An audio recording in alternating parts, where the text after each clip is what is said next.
喺啲短片度你會見到咧，哇！真係大排筵席嘅，佛教嗰啲僧人真係成個滿漢全席咁，雖然係好多係齋啦，就會係咁樣食，係咁樣食，擺出嚟啲食物靚到不得了，有個名你叫㗎，呢啲叫天廚妙供。咁但係你僧人都有唔同嘅階等喎。嗱，方丈啦，主事嘅法師啦，佢哋食嘅嘢咧又唔同嘅喎。你啲啱啱新入嚟嗰啲，或者你係尼師，你食嗰啲又唔同嘅喎。有冇啲似清代嘅後宮啊？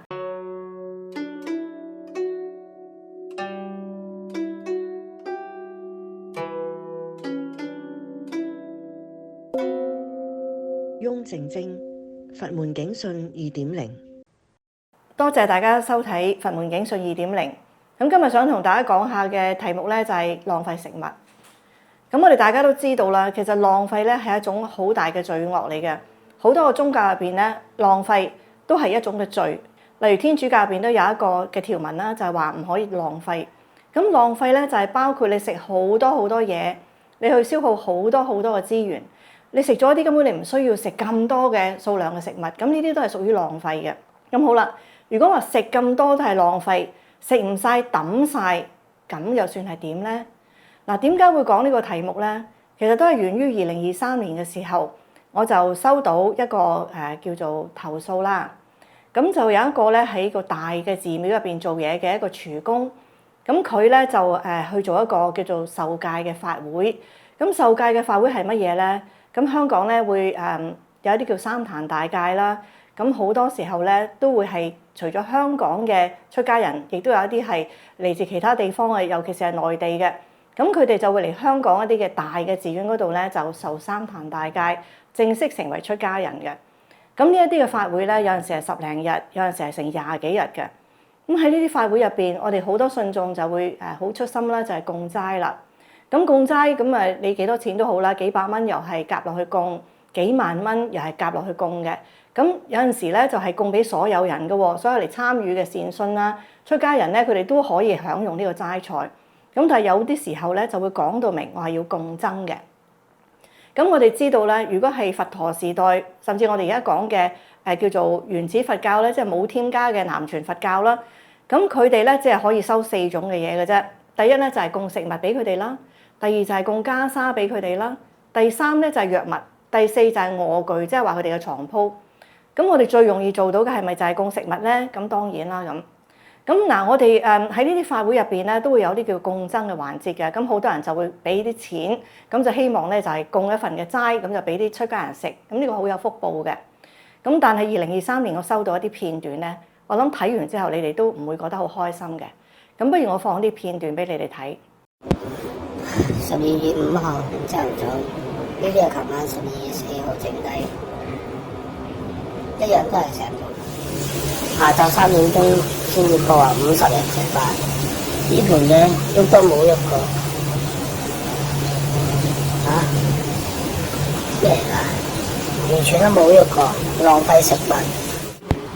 今日係12月8號，呢兩盤嘢係琴晚嘅，12月7號夜晚報稱160人，總共有4盤嘅，回翻2盤半翻嚟。咁嗱，你哋睇到啲片段啦，入邊有好多嘅好靚嘅齋菜咧，都係完全係冇食到就抌晒嘅。咁廚師點解會咁嬲？咁我諗你哋可以聽一聽佢點講。原來咧，我仲記得佢嗰啲供堂大齋咧，幾萬一堂嘅。咁咧，佢如果嗰個受戒人士去供一堂，跟住又有咩甜粥嗰啲咧，朝頭早另外又要煲一烹甜粥嘅。我唔知係浪費定係協調唔好啊！日日都話唔夠，早午晚3餐都話唔夠，人數電腦出飛係300人。For example，今日3點02 WhatsApp 群組先收到一個信息，話今晚得50人，即係少咗250人嘅嘢。今日嗰短短大半個月啊，我大話都煲咗3、4劑啦，好似將個新年農曆新年拉長嚟做，日日都咁多貨，日日都倒咁多。煮完跟住又倒，煮完又倒，倒到連嗰班好好服侍嗰一班啊，見到紅風包會發青光嗰班樓面啊，賭到佢哋自己都驚啊，賭到佢哋驚啊，你知唔知啊？咁嗱，廚師有廚師憤怒嘅原因嘅，因為佢真係用心去做呢啲齋菜，佢真係4點鐘就起身去做切菜啦、準備啦、整得佢靚啦，排到佢全部精精美美咁樣去供，但係到最撈尾，佢所有嘅心機都係白費嘅，全部即係譬如佢見到佢都有講啊，就話大概70%都係浪費嘅，你最好嗰日都有30%浪費，原因就係佢報出嚟嘅人咧，報咗300人，但係真正嚟嘅人竟然係嚟得幾十人，點解會咁咧？因為好多時候儀式完咗之後咧，咁就好多信眾就會拉住啲法師就離開現場啦，去第二啲地方啦，去齋鋪啦，或者去其他地方遊覽啦。咁留喺度食飯嘅人咪少咗咯。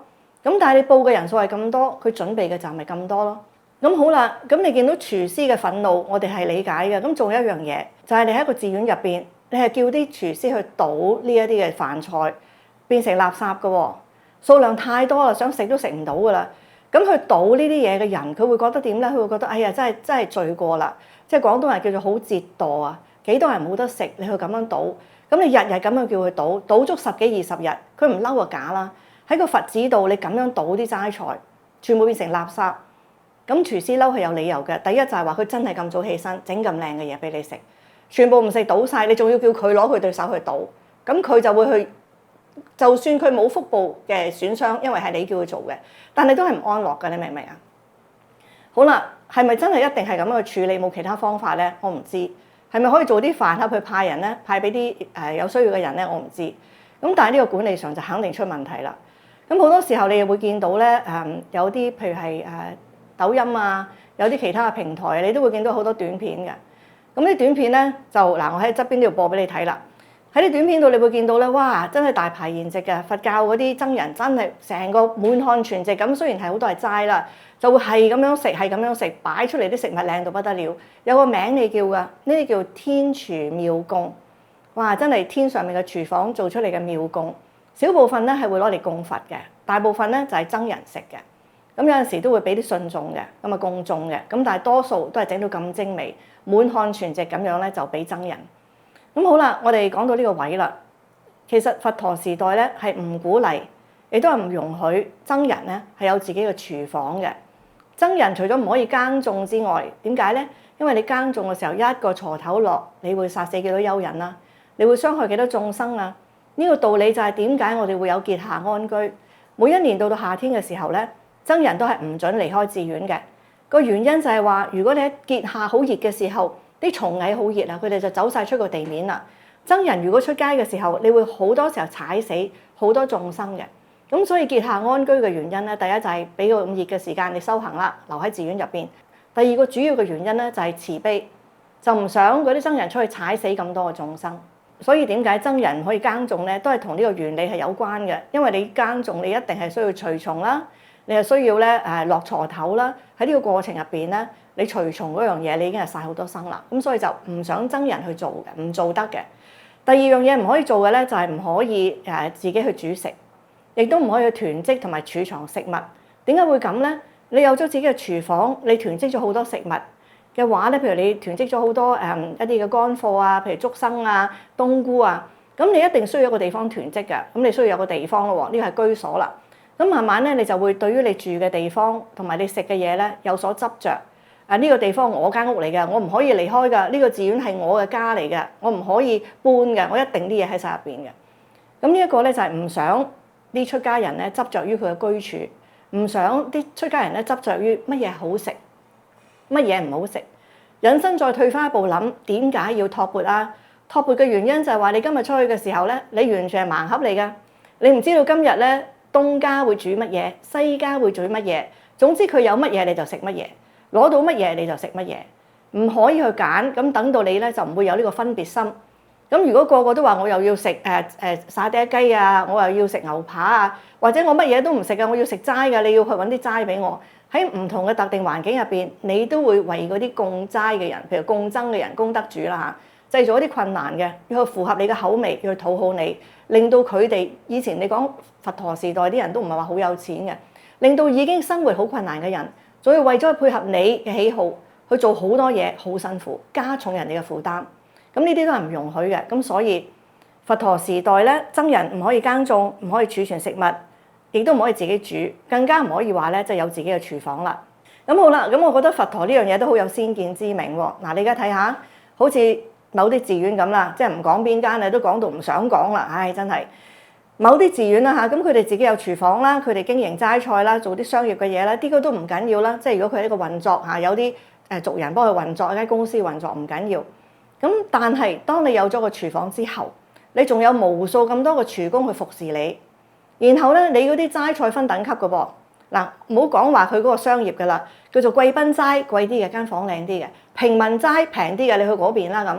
平民齋嗰啲可能對你嘅態度都好晦氣嘅喎，啊你都唔係貴賓席嘅，唉唔好咁多嘢講啦咁嚇，呢啲都唔講啦，當你係商業化啦。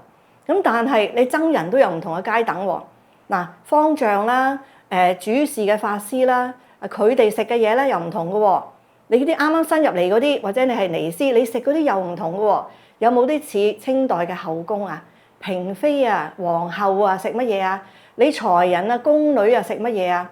仲有咧誇張到咧有燉湯嘅廚房㗎，又燉啲乜嘢靚嘅乜嘢菇啊，又訂啲乜嘢靚嘅竹笙啊，又燉啲咩靚嘅花旗參啊。嗰個燉湯廚房係特別嘅，仲有做一個俾你。咁你話啦，你有咩心機去修行咧？你嘅心機都喺今日嘅餐單嗰度啦。我今日下晝咩燉湯啊？花旗參燉啊，竹笙係咪啊？燉啲咩猴頭菇係嘛？咁變咗你個思維全部都係喺中意食乜嘢，喺你個享受，喺你個口腹之欲嗰度啦。咁呢個情況係而家我哋會見到嘅。咁仲有你上去 Facebook 就有㗎啦。你求其撳邊一個法師嗰個網咧，你都會見到全部都喺度話緊俾你聽有啲咩美食嘅。哇！我今日又食啲咩啊？呢個齋鋪啊食啲咩啊？全部都係佢哋精美嘅天廚妙供攞出嚟晒俾你哋睇嘅，喺度炫耀嘅。啊邊個又食啲乜嘢？邊個又食啲乜嘢？呢啲係唔係真係出家人應該做嘅咧？好啦，我當呢啲都全部算啦，你哋摩登化啦。但係抌咁多就真係唔好咯。嗱，呢個浪費咧，我哋見到係2023年做三壇大戒開戒嗰陣時嘅情況。咁但係根據廚師咧，呢個情況並唔係單一嘅。只要有法會，只要人多，嗰啲人數同埋嚟嘅人係唔等稱嘅，又或者佢哋寧可煮多唔煮少，咁就會出現咁樣嘅情況啦。咁嗱，呢一個咧，希望俾你哋睇到，咁你哋知道啦，有選擇性啦，應該係點樣係作為一個精明嘅功德主，係要點樣去共爭嚇。咁如果你哋有其他機緣嘅，咁亦都即係希望可以接觸到多啲唔同嘅宗派嘅佛教啦。咁如果你話問我最快樂嘅共爭咧，都係真係咧親手去擺一匙羹嘅飯落去嚟托缽嘅僧人嘅嗰個缽入邊。咁呢一個係真係好似種福田咁樣。咁嗱，如果你見到啲僧人啦，佢哋嚟托缽啦，咁每一年咧都會有嘅。咁啊，香港亦都有，澳門亦都有啦，會有啲南傳佛教嘅僧人嚟做一啲禪修班啊咁樣。咁佢哋因為咧行嗰個叫做頭陀行啊，佢哋係真係咧，如果佢嗰日唔托缽咧就唔食嘅，即係佢哋中午之前佢哋一定要托缽，托到翻嚟乜嘢就有得食，唔去托缽就冇得食嘅。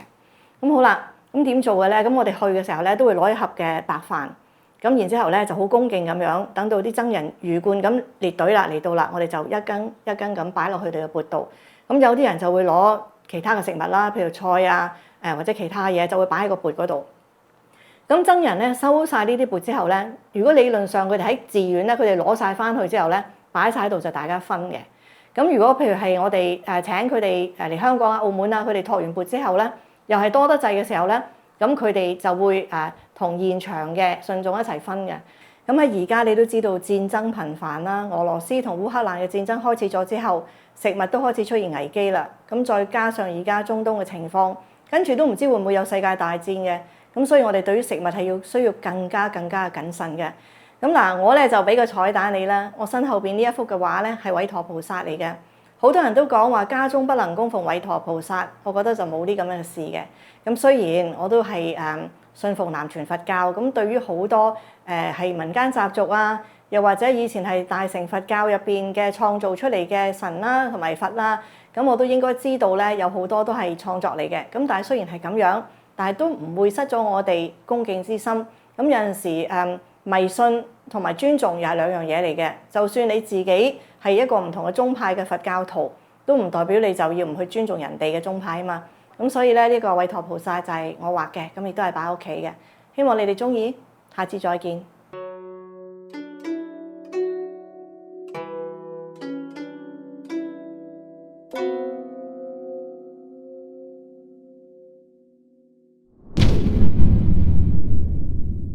全球每年大約有1/3食物被浪費，所以多國已經立法以減少對環境嘅影響，並且保障糧食安全。例如法國禁止超市銷毀未售出嘅食物，並且必須捐贈俾慈善機構。意大利、比利時就立法鼓勵企業捐贈，以減免稅收同埋責任。中國亦都實施反食品浪費法，特別着重喺源頭減量、食品捐贈同埋減少包裝、宣傳教育等方面。法國可以話係全球食物浪費立法嘅先驅，喺2016年就率先通過咗食物浪費法案，禁止面積超過400平方公尺嘅超級市場銷毀可食用但係未出售嘅食物。超級市場必須同慈善機構簽署捐贈協議，將剩食捐俾慈善團體或者係食物銀行，否則最高可以罰款75000歐元。亦都禁止佢哋喺棄置嘅食物上面倒漂白水，以免被人誤食，帶來危險。喺法國率先立法之後，意大利亦都緊隨其後。除咗通過法案鼓勵超級市場捐贈剩食，亦都簡化咗農場直接捐贈滯銷產品嘅程序，又鼓勵餐廳主動提供打包服務。日本喺2019年亦都通過咗食物浪費削減推進法案。政府、地方同埋企業都需要共同採取行動，將食物浪費減少，又推動食物銀行活動。2022年，全球大約10億噸食物被浪費，同時有超過7億人面臨饑餓。中國積極推動減少食物浪費，喺2021年嘅4月正式實施《中華人民共和國反食品浪費法》，當中就包括餐飲業服務經營者必須要提供細份嘅餐點，引導顧客理性點餐。此外，網絡吃播如果製作浪費食物嘅影片，亦都會被追究責任。又鼓勵超級市場同慈善組織合作，將臨近保質期但係仍然安全嘅食品捐贈俾有需要嘅人士，令到資源有效分配，物盡其用。香港雖然冇浪費食物嘅法律，但係我哋都會有因果法則。